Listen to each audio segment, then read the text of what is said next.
ঢাকা বিশ্ববিদ্যালয়ের ছাত্র শিবিরের রাজনীতি প্রকাশ্যে আসা এবং একই সংগঠনের সভাপতির নাম পরিচয় জানার পরে সেটি নিয়ে সারা দেশে এক ধরনের তুমুল আলোচনা শুরু হয়েছে।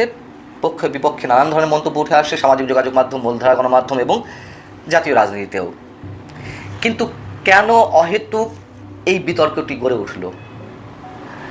এবং একই সঙ্গে এটুকুও বলে রাখি, ছাত্র শিবিরের যিনি সভাপতি বিশ্ববিদ্যালয় শাখার সাদিক কায়েম, তিনি গণমাধ্যমের কাছে ছাত্রলীগ নিয়ে যে প্রশ্নগুলো তুলেছেন সেগুলো প্রশ্নবিদ্ধ, অনেকেই তা নিয়ে বিতর্কের সুযোগ পাচ্ছেন।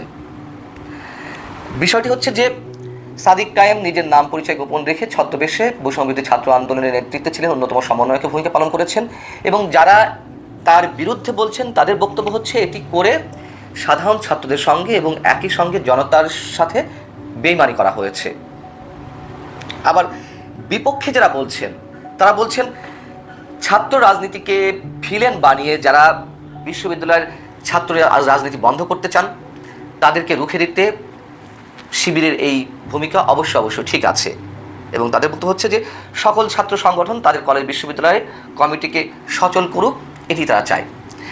এখন বিপক্ষে যারা বলছেন তাদের পক্ষে কী যুক্তি থাকতে পারে আমরা ঠিক খুঁজে পাচ্ছি না। আমি বলবো যে অবশ্যই তারা ছদ্মবেশে বৈষম্যবিরোধী ছাত্র আন্দোলনে অংশ নিয়ে নেতৃত্ব দিয়ে সঠিক কাজটি করেছেন। তার কারণ আওয়ামী লীগ তো চাইছিলই যে এই আন্দোলনটিকে যদি বিএনপি জামাতের আন্দোলন হিসেবে চালিয়ে দেওয়া যায় তাহলে সেটিকে প্রতিরোধ করা তাদের জন্য সহজ হবে। বিএনপি জামাতের ইন্ধনে এই আন্দোলন হতে পারে বা তারা পিছন থেকে সাহায্য করছে, এটি ঘটতেই পারে, আমরা তখন এই মন্তব্যগুলো করেছি, এটি অস্বাভাবিক কিছু নয়।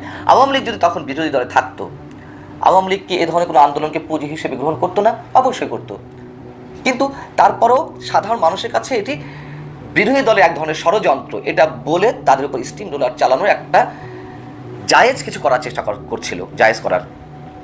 এবং আমরা তো পরবর্তী দেখলাম যে জামাতের রাজনীতি নিষিদ্ধ করা হলো শুধুমাত্র এই কারণে, 5 আগস্ট শেখ হাসিনা পালিয়ে যাওয়ার 2 দিন আগে জামাত শিবিরকে নিষিদ্ধ করা হলো, যাতে আন্দোলনের উপরে আরও বেশি মাত্রায় ভয়ঙ্কর আকারে স্টিম রোলার চালানো হয়। তাহলে তাদের এই অবস্থান তো ঠিক ছিল।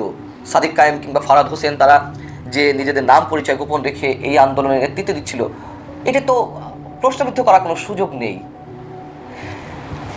সাদিক কায়েম কে ছিলেন? সাদিক কায়েম একটা সময় এই আন্দোলনের নিউক্লিয়াসের ভূমিকায় চলে আসছিলেন। যখন ডিবিতে হেফাজতে রাখার নামে 6 ছাত্র সমন্বয়ককে আটকে রাখা হলো, তখন এই সাদিক কায়েমরাই মূল ভূমিকা পালন করেছিলেন। আমরা জানি আব্দুল কাদেরের নাম, আমরা জানি আব্দুল হান্নান মাসুদের নাম, তারা নিয়মিত কর্মসূচি দিয়ে যাচ্ছিল এবং তাদের সাথে এই ফরহাদ হোসেন কিংবা সাদিক কায়েমরাই কাজ করছিল। যদি তারা প্রকাশ্যে আসতো কি হতো? আওয়ামী লীগের জন্য সুবিধা হতো, দেখানো যেত যে এই তো আমরা যা বলছিলাম তাই। তাহলে এটি নিয়ে তো কোনো বিতর্কের কিছু নেই। মজার বিষয় হচ্ছে যে সাদিক কায়েম তিনি তো খাগড়াছড়ির মানুষ এবং পাহাড়ি শিক্ষার্থীদের নিয়ে গঠিত সংগঠন হিল সোসাইটির প্রতিষ্ঠাতা। আবার ফরহাদ হোসেন যিনি ঢাকা বিশ্ববিদ্যালয় শাখা ছাত্র শিবিরের সাধারণ সম্পাদক, তিনিও একই সংগঠনের সভাপতি। আবার পার্বত্য চট্টগ্রাম ছাত্র সংসদের নেতাও তিনি। তারা একই সঙ্গে একই ধরনের সংগঠন করে আসছেন এবং এই যে ফরহাদ হোসেনকে পরিচয় করিয়ে দিয়েছিল কে? আজকের যিনি উপদেষ্টা ছাত্রদের প্রতিনিধিত্ব করছে নাহিদ ইসলাম। এই নাহিদ ইসলামই আব্দুল কাদেরের সঙ্গে পরিচয় করে দিয়েছিল এদেরকে, যেটি গণমাধ্যমে উঠে এসেছে প্রকাশ্যে। ছাত্র সমন্বয়করা যে তাদের নাম জানতো না বা পরিচয় জানতো না তা তো নয়, তারা তো জানতো এবং আন্দোলনটিকে কোন দিকে নিয়ে যেতে হবে তারা একটা সুষ্ঠু পরিকল্পনার মাধ্যমে সব কিছু করেই তো আজকের এই অবস্থানে আসা। অর্থাৎ এখানে বিতর্কের কিছু থাকতে পারে না।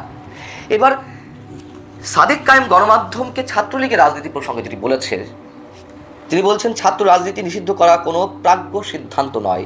তারা সব ছাত্র সংগঠনকে নিয়ে সংলাপের আয়োজন করতে বলেছেন বিশ্ববিদ্যালয় প্রশাসনকে, যেখানে ফ্যাসিবাদের দোসর ছাড়া সব ছাত্র সংগঠন থাকবে, সবার মত প্রকাশের সাথে থাকবে, কারো ওপর কোনো কিছু চাপিয়ে দেওয়া হবে না।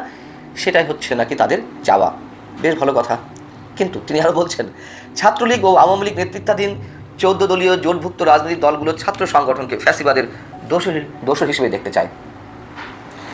যেই বিভাজনের রাজনীতি থেকে আওয়ামী লীগ পুরো দেশটাকে খাদের কিনারে নিয়ে গেছে, সেখানে এসে আবারও বিভাজন তৈরি, সেটা নিশ্চয়ই আমরা সমর্থন করতে পারি না।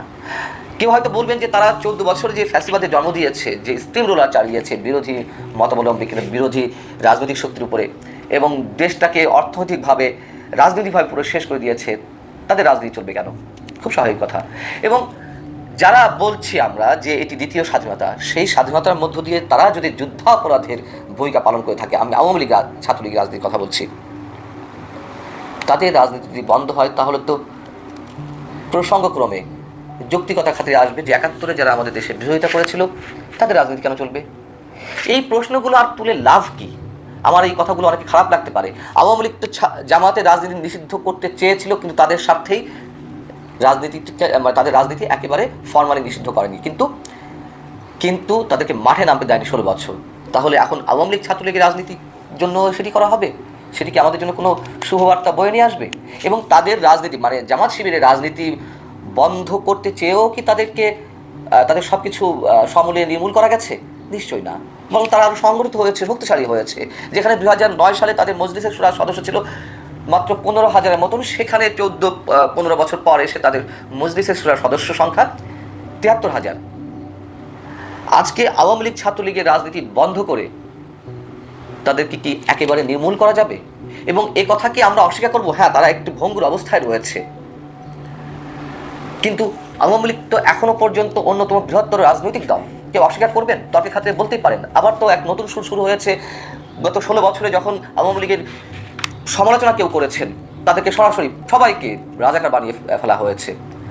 এখন আবার দেশ পুনর্গঠনের জন্য আমাদের মতো মানুষরা যখন সার্বিক দিক বিবেচনা করে রিয়েল জিনিসটা তুলে ধরার চেষ্টা করছি, তখন তাদেরকে আবার বলা হচ্ছে স্বৈরাচারের দোসর।